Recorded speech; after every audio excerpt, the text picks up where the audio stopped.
আজকে আমরা সমাজে সুদের সাথে লিপ্ত, আজকে ঘুষের সাথে লিপ্ত। এক হাজি সাহেব হজ কইরা আসছে, বড় লিডার বেড়া, বড় চাকরিওয়ালা, চাকরিজীবী, সে সুদ খায় না। সে সুদের টাকা দিলে, ঘুষের টাকা দিলে, ঘুষের টাকা সে হাতে নেই না। তোমার হাতে দিবেন না, টেবিলের ডয়ার খোলা আছে, ডয়ারে রাখেন, হাতে আমি ওগুলো ধরি না, ডয়ার খোলা। জোরে কর নাউজুবিল্লাহ। উলিল্লাহুম্মা মালিকাল মুলকি তুতিল মুলকা মান তাশা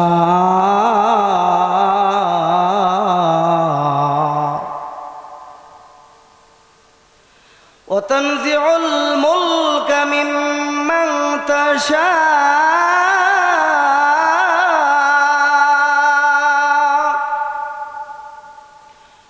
ওয়া তুইজ্জু মান তাশা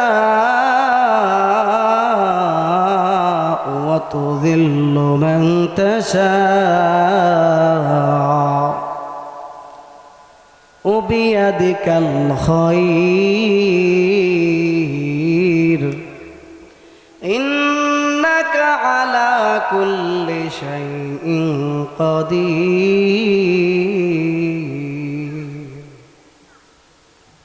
মহান আল্লাহ তাআলা তার কালামে ইরশাদ করেন, আল্লাহ তাআলা ফরমান, হে নবী আপনি বলুন, আপনি সার্বভৌম শক্তির অধিকারী, আপনি রাজ্য দান করেন, আপনি রাজ্য ছিনিয়ে আনেন, আপনি পারেন সম্মান দান করতে, আপনি যাকে ইচ্ছা বিয়োজিত করেন, আপনার হাতে রয়েছে যাবতীয় কল্যাণ, আপনি সর্বশক্তিমান, সব বিষয়ে আপনি পারদর্শী। কোন সুবহানাল্লাহ। এবার আবু জাহেল, মক্কার গভর্নর এবং সিরিয়ার গভর্নর ছিলেন হাবিব বিন মালেক। আবু জাহেলের প্রশ্নের উত্তর পাইয়া আবু জাহেল বললেন, আমার ভাতিজা মুহাম্মদ বড় জাদুঘর। জোরে কর নাউজুবিল্লাহ। নবীজি বড় জাদুঘর, আমার ভাতিজা বড় জাদুঘর, কারণ আল্লাহ তার কপালে হেদায়েতে রাখে নাই। কথা বলুন ঠিক কিনা?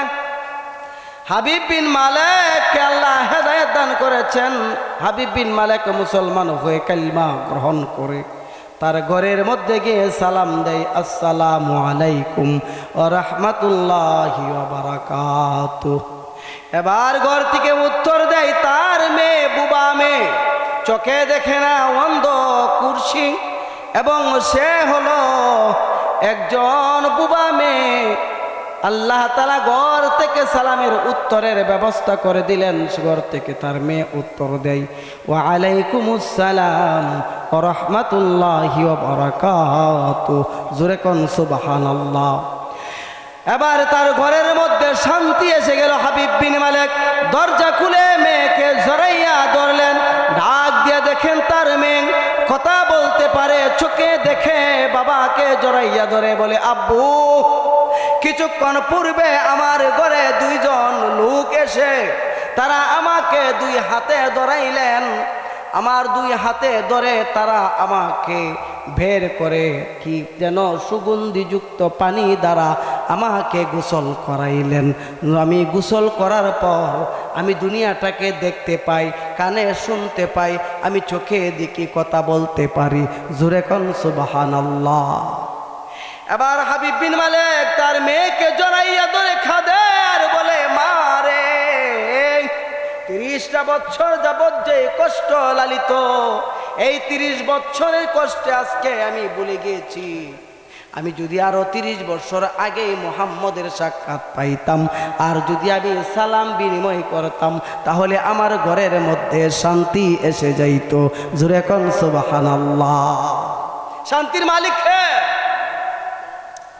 আপনার আমার কোনো উপায় আছে? আল্লাহ যদি ঘরে শান্তি না দেয়, আজকে আমরা আল্লাহর কাছে তাওয়াক্কুল না করে কিস্তি, হাওলাত, ঋণ, সুদি, আই হায়, একটা ব্যবসায়ী ভাই তার কেসে হাত দিলে 10টা 12টা 14টা বই পাওয়া যায়। কথা বলুন ঠিক কিনা? আজকে আমরা সমাজে সুদের সাথে লিপ্ত, আজকে ঘুষের সাথে লিপ্ত। এক হাজি সাহেব হজ কইরা আসছে, বড় লিডার বেড়া, বড় চাকরিওয়ালা, চাকরিজীবী, সে সুদ খায় না। সে সুদের টাকা দিলে, ঘুষের টাকা দিলে, ঘুষের টাকা সে হাতে নেই না, আমার হাতে দিবেন না, টেবিলের ডয়ার খোলা আছে, ডয়ারে রাখেন, হাতে আমি ওগুলো ধরি না, ডয়ার খোলা, জোরে কর না হুজুরিল্লাহ। এরকম সুহিগিরিও আছে না নাই? এরকম দরবেশি আছে না নাই? এই কারণে আজকে আমরা অবদস্ত, আজকে আমরা সমাজে লাঞ্ছিত, আজকে আমাদেরকে এই কিছু সংখ্যক লোক আজকে আমাদেরকে গায়েল করেছে, কিছু সংখ্যক ষড়যন্ত্রকারী আজকে ইসলামটাকে নিয়ে ছিনিমিনি খেলছে। আজকে সারা বিশ্বের মধ্যে ফিলিস্তিনি ভাইদের উপর কত বড় নির্যাতন, কত বড় লাঞ্ছনা, কত বড় হত্যা সংযোগের মধ্যে চালাচ্ছে, যেইভাবে আজকে আমাদের ফিলিস্তিনি ভাইদেরকে মারছে, প্রতিদিন 100 জন, 150 জন, 50 জন, 60 জন প্রতিদিন এইভাবে মারছে। এই যে তাদেরকে হত্যা করতেছে, শহীদ করতেছে, সারা বিশ্বের কোনো মুসলমান বড় বড় রাষ্ট্রদর কেউ কথা বলে না। কথা বলুন ঠিক কিনা? আজকে আমাদের ইমান তাজা নয়, ইমানি পাওয়ার নয়, ইমানি জজবাহ মুজাহিদ আজকে আমাদের মধ্যে নয়, যার কারণ এক ভাই মার খাচ্ছে, আরেক ভাই তামসা দেখছে, শুধু আফসুস আর আফসুস ছাড়া আর কিছুই দিতে পারি না। কথা বলুন ঠিক কিনা?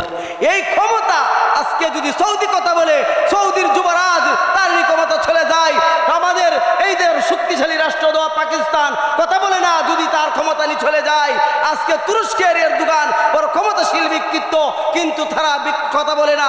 বিভিন্ন মুসলিম রাষ্ট্রে ইরাক, ইরান তারা কথা বলে না, তারা পদক্ষেপ নেয় না। যদি তারা পদক্ষেপ নেয়, ক্ষমতা নিরাশ লাগে, ট্রাম্পকে ডরায়, আমেরিকাকে ডরায়। কথা বলুন ঠিক কিনা? এই জন্য আজকে আপনি আমার মধ্যে ইমান মুজাহাদা, ইমানি তাজাল্লি জজবা না থাকার কারণে আজকে আমরা পথে ঘাটে মার খাচ্ছি।